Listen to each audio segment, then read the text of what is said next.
साहब की गवर्नमेंट वो केवल और केवल ड्रामे कर रही है।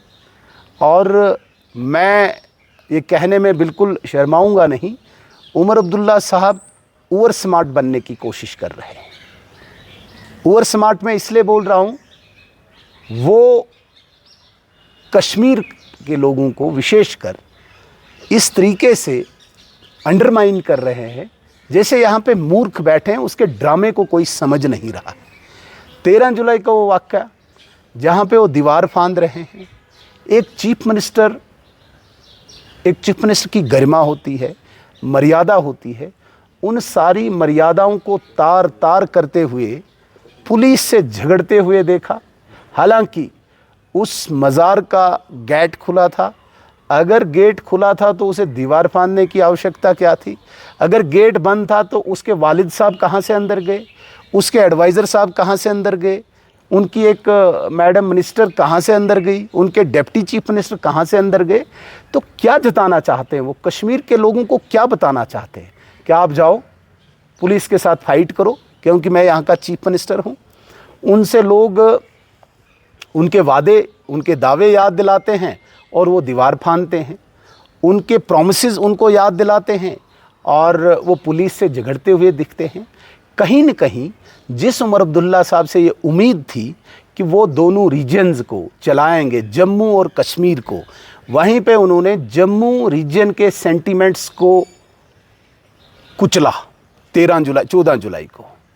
क्योंकि 13 जुलाई महाराजा के प्रति जो श्रद्धा है, जो विश्वास है, उसी महाराजा के विरोधियों के लिए उमर अब्दुल्ला साहब ने अपने आप को साबित कर दिया कि वो एक पर्टिकुलर रीजन के चीफ मिनिस्टर हैं। वो केवल और केवल कश्मीर के ही चीफ मिनिस्टर अपने आप को प्रोजेक्ट कर रहे हैं। जम्मू रीजन के सेंटिमेंट्स को उन्होंने तार तार किया। जम्मू रीजन के सेंटिमेंट्स को उन्होंने कुचला। डोगरा समाज के उन इमोशंस को, डोगरा समाज के उस भावना को, जिस डोगरा समाज की एक बहुत बड़ी श्रद्धा महाराजा हरि सिंह जी के प्रति है, उसको उमर अब्दुल्ला साहब ने कुचला। ये बहुत ही निंदनीय है। जितनी भी इसकी मजम्मत की जाए वो कम है। और मैं कहूँगा कि उमर अब्दुल्ला साहब एक अनसक्सेसफुल चीफ मिनिस्टर, जो 2009 से 2014 में भी अनसक्सेसफुल रहे थे, जिन्होंने तब भी उन 5-6 सालों में कुछ नहीं किया। तब भी उन्होंने अनएम्प्लॉयमेंट के नाम पे, शेख मोहम्मद अब्दुल्ला साहब के नाम पे कोई स्कीम निकाली थी। मुझे अभी एग्जैक्ट उस स्कीम का याद नहीं है नाम। उस नाम पे भी उन्होंने अनएम्प्लॉयड लोगों के साथ मजाक किया। उन दिनों भी एक बहुत बड़ी एजिटेशन हुई जिसमें यहाँ पे काफ़ी लोग मारे गए। मैं ये कहूँगा कि 2009 से 2014 का अनसक्सेसफुल टेन्योर उमर अब्दुल्ला साहब का दोबारा से वही unsuccessful chief minister Jammu Kashmir divisive politics खेल के जम्मू और कश्मीर को 2 रीजन्स में बांट के दोनों के सेंटिमेंट्स को न एड्रेस करते हुए उनको और ज़्यादा गहराई में लेने की कोशिश कर रहे हैं ताकि दोनों रीजन्स लड़ें और उनकी पॉलिटिक्स चलती जाए।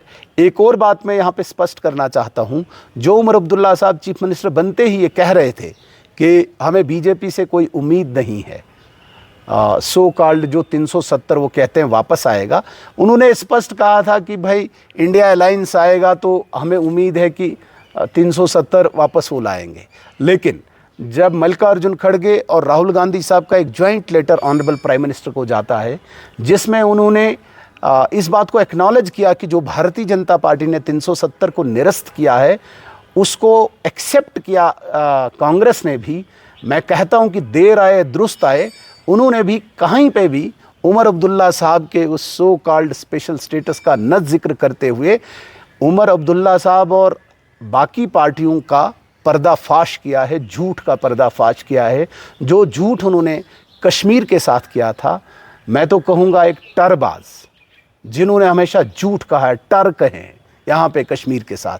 कहाँ है इंडिया अलायंस का? इंडिया अलायंस ने आज स्पष्ट कर दिया कि वो स्टेटहुड मांगते हैं। स्टेटहुड भारतीय जनता पार्टी का एजेंडा है। अगर उस पर कांग्रेस भी उसी लाइन पे है तो मोस्ट वेलकम, हम स्वागत करते हैं। लेकिन chief minister Jammu and Kashmir का झूठ पर्दाफाश हो गया। वो झूठ यहाँ पे बोलते थे। कांग्रेस ने उस वक्त भी अपने आप को दूरी कर दी थी जब इन्होंने एक गोलमोल रेजोल्यूशन लाने की कोशिश की थी जम्मू कश्मीर असेंबली में। तो कहीं न कहीं इस सारी प्रकरण को देखते हुए मैं सीरीज़ वाइज कहूँगा, जिन टेरर विक्टिम फैमिलीज़ को आज तक इन सरकारों ने नहीं पूछा, आज नरेंद्र मोदी जी के निर्देश के बाद जम्मू कश्मीर प्रशासन और उपराज्यपाल ने आज उनके घरों में एक सहारा दिया, जो प्रशंसनीय है।